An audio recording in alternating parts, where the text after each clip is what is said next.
जी बिस्मिल्लाहिर्रहमानिर्रहीम, अस्सलाम वालेकुम, वेलकम टू वी मेंटर। जैसा कि आपने थंबनेल में पढ़ लिया कि आज इस वीडियो में आपको मिलेगी इंग्लिश 201 के सेगमेंट नंबर 1 फाइल 2021 की। ये असाइनमेंट भी काफ़ी दिनों से अपलोड हो चुकी है एंड इसका सलूशन नहीं मिल रहा था। थोड़ा सा मैं लेट हो गया इसका सलूशन तैयार करने में। उसकी वजह ये है कि ऑनलाइन क्लासेस होती हैं एंड उनको भी अपलोड करना पड़ता है, काफ़ी वर्कलोड होता है, तो इसलिए मैं थोड़ा लेट हो गया इसका सलूशन देने में। बहरहाल ये जो आपकी असाइनमेंट है बहुत ही कंसाइज है, बहुत ही आसान है एंड इसमें टोटल 2 क्वेश्चन पूछे गए हैं, लेकिन उन 2 क्वेश्चन को सब कैटेगरीज में डिवाइड किया गया है। आप उनके आंसर देने हैं। तो चलें जी, देखते हैं हमारी जो असाइनमेंट है उसका सलूशन क्या, किस तरह उसका सलूशन हमें देखने को मिलेगा। बहरहाल जी आ जाएँ जी हमारे पास जी English 201 business and technical English writing की असाइनमेंट नंबर 1 है फाइल 2021 की। तो इसमें हमारे पास कुछ उसने जो इंस्ट्रक्शन हैं वो दी हुई हैं, ठीक है। एंड देन जो हमारे पास पहला क्वेश्चन है, पहले क्वेश्चन में उसने बताया हुआ है कि हमारे पास कुछ पैराग्राफ दिए हुए हैं और आपने उन पैराग्राफ्स का जो स्टाइल है वो आइडेंटिफाई करना है। अब स्टाइल से क्या मुराद है? स्टाइल से मुराद ये है कि वो पैराग्राफ किस एटीट्यूड में लिखे गए हैं, उन पैराग्राफ का लिखने का मकसद क्या है, ठीक है, उन पैराग्राफ का एटीट्यूड क्या है, उन पैराग्राफ की क्लासिफिकेशन क्या है। तो आपने आइडेंटिफाई करके बताना है। पहला क्वेश्चन इसकी सब कैटेगरीज हैं, आई गेस 4 5 हैं इसकी। तो हमारे पास जो पहला पैराग्राफ है उसमें बता रहा है कि हमारे पास एक कंपनी है, उसने ये जो पहला पैराग्राफ है इसका सलूशन हमारे पास क्या नज़र आता है हम वो देखते हैं। तो हमारे पास ये उसके ABCDE वो 4 के 5 ऑप्शन दिए हुए हैं। आपने करना क्या है, आपने जो आपका करेक्ट आंसर हो उसको हाईलाइट कर देना है। लेट्स से मैंने यहाँ पे सेलेक्ट किया है इलस्ट्रेशन, ठीक है, इलस्ट्रेट कर रहा है वो चीज़ों को। तो मैंने जो आंसर टिक किया है मैंने उसको हाईलाइट कर दिया है, मैंने उसको बोल्ड कर दिया, बोल्ड करके मैंने कहा ये आपका आंसर है, ठीक है। देन हमारे पास जो पैराग्राफ नंबर 2 है उसमें भी कुछ इसी तरह ही उसने चीज़ें बताई हुई हैं एंड देन उसके साथ उसने नीचे 5 ऑप्शन दिए हुए हैं एंड 5 ऑप्शन में आपका जो ऑप्शन करेक्ट हो आपने उसको हाईलाइट कर देना है। तो आपका जो दूसरा आंसर है वो कंपैरिजन एंड कंट्रास्ट में आ रहा है कि चीज़ों को दूसरे पैराग्राफ में कंपेयर कर रहा है और वो 2 चीज़ों में कंट्रास्ट दे रहा है, ठीक है। हमारे पास तीसरा पैराग्राफ है।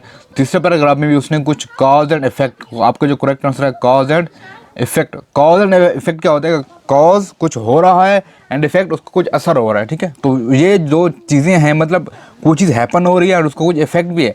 तो इस तरह कुछ हमारे पास ये लिखा हुआ पैराग्राफ नंबर 3 है, तो उसका जो करेक्ट आंसर है वो कॉज एंड इफेक्ट है, आपने इसको हाईलाइट कर लेना है, ठीक है। लाइक हमारे पास पैराग्राफ नंबर 4 है। अब पैराग्राफ नंबर 4 में वो क्या करता है? पैराग्राफ नंबर 4 में वो क्लासिफिकेशन कर रहा है, डिफरेंट चीज़ों को क्लासीफाई कर रहा है। तो हम जब पैराग्राफ रीड करेंगे तो हमें ये अंदाज़ा हो जाएगा कि इसका मतलब पैराग्राफ कई चीज़ों को क्लासीफाई कर रहा है। तो हमारे पास जो करेक्ट आंसर होगा इसका आंसर नंबर डी होगा, क्लासिफिकेशन।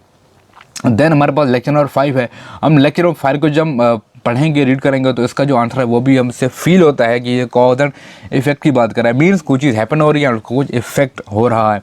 तो ये हमारा पास पहला क्वेश्चन नंबर 1 जो है वो सॉल्व हो गया है। आपने याद रखना है चीज़ों को, आपने एक बार रीड करना है, बाकी सारा कुछ ऐसे ही लिखना है, आपने कुछ चेंजिंग नहीं करनी, ठीक है।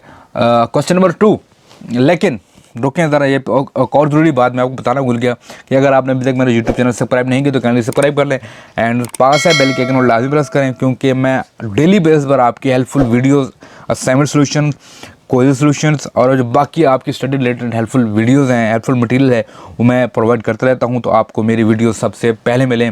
अपनी राय का इज़हार कमेंट में लाजमी करें, अपने दोस्तों के साथ ये वीडियो लाजमी शेयर करें। तो चलें जी, हो गया ये ज़रूरी काम आपने लाजमी करना है। देन हमारे पास क्वेश्चन नंबर 2 है, बड़ा ही सादा सा, बड़ा ही आसान सा क्वेश्चन नंबर 2 है हमारे पास। वो हमारा ये कह रहा है कि आपने जो हैंडआउट्स हैं आपका एक चैप्टर होगा यू एटीट्यूड रीडर्स, ठीक है। जब हम कोई भी पैराग्राफ लिखते हैं तो जो यू एटीट्यूड होता है ना, किसी को पॉइंट करके कुछ भी कहना, तो वो उसके लिए अरामिंग होता है, वो उसके चार्मिंग होता है, वो उसके लिए इफेक्टिव होता है। तो वो ये कह रहा है कि हमारे पास नीचे कुछ सेंटेंस दिए गए हैं, आपने उनको चेंज करना है यू एटीट्यूड में, ठीक है। अब यू एटीट्यूड मीन क्या है कि लेट्स से मैं कहूँ कि I am giving you a lecture, ठीक है। तो ये एक सादा लफ्ज़ है। अगर मैं ये कहूँ कि you are listening to my lecture, तो ये कैसा होगा, ठीक है। तो यू इफेक्ट, देखिए यू इफेक्ट बड़ा इफेक्टिव होता है। लेट्स से अगर मैं कहूँ कि I am delivering a lecture to you, ये तो एक सादा बात होगी। अगर मैं इसका जो यू एटीट्यूड है वो इस तरह कहूँ कि you are listening to my lecture, तो ये किस तरह बात होगी। तो यहाँ पर भी उसने कुछ ऐसा ही कहा है, कुछ सेंटेंस नहीं हमने उसको यू एटीट्यूड में चेंज करना है, ठीक है। तो हमारे पास जो सबसे पहला है वो we are shipping your order of September 21 this afternoon. तो ये एक सादा सेंटेंस है, हमने इसको यू एटीट्यूड में कन्वर्ट करना है। वो किस तरह करेंगे कि your order of 21 September being shift this afternoon, ठीक है। अब ये उसको पढ़ के बड़ा अच्छा फील होगा कि यार जो मेरा ऑर्डर था वो इस इस आफ्टरनून को हमारे पास डिलीवर हो जाएगा, ये शिफ्ट हो जाएगा। देन वो कह रहा है कि you can deliver information via telephone और थ्रू आवर वेबसाइट। तो you can get information via telephone और थ्रू आवर वेबसाइट, ठीक है। तो क्या लिखा हुआ है कि you can deliver, we can deliver, sorry, ठीक है। हम इंफॉर्मेशन आपको डिलीवर करेंगे via टेलीफोन और थ्रू आवर वेबसाइट। तो ये थोड़ा अजीब सा है। अगर मैं ये कहूँ कि you can get information via telephone and our through website, तो ये कितनी अच्छी बात होगी कि उसका लगेगा कि मुझे जो इन्फॉर्मेशन चाहिए वो मुझे मिल जाएगी, वो मुझे डिलीवर कर देंगे या via फ़ोन से या थ्रू उनकी वेबसाइटों से। देन जो कह रहा है कि we sure that our discount policy will attract you, ठीक है। तो ये कुछ फीकी सी बात है, इसको हम थोड़ा सा more effective and more interesting बनाते हैं। कैसे कि you surely appreciate our new discount policy, ठीक है, कि जो हमारी न्यू डिस्काउंट पॉलिसी है आप उसको श्योरली अप्रिशिएट करेंगे, वो आपको पसंद आएगी। देन वो कह रहा है कि I am happy to hear that you have been selected our frame.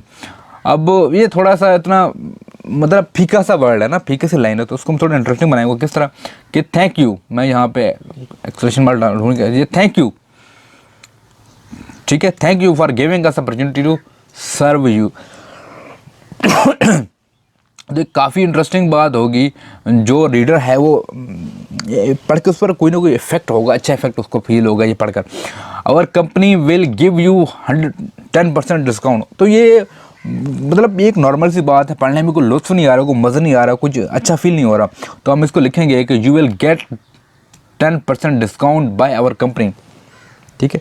तो क्या होगा कि ये हमारे पास है यू एटीट्यूड है। अब इस यू एटीट्यूड का मतलब क्या है कि यू एटीट्यूड पर जब आप यू एटीट्यूड के पॉइंट ऑफ व्यू से अब आप बात करते हैं तो आप सामने वाले को अलर्ट कर रहे होते हैं कि ये चीज़ सिर्फ आपके लिए है, ये चीज़ सिर्फ आपको बोली गई है, ये सिर्फ आपको कही गई है। तो होप सो आपको ये असाइनमेंट समझ ही होगी। अगर कोई क्वेश्चन है कमेंट कर दें। अगर किसी ने ऑनलाइन क्लास करनी है, अपनी इंस्टाग्राम आईडी का लिंक नहीं मौजूद है, मुझे वहाँ पे आप मैसेज कर दें। तो मिलते हैं नेक्स्ट वीडियो में, तब तक के लिए अल्लाह हाफिज़।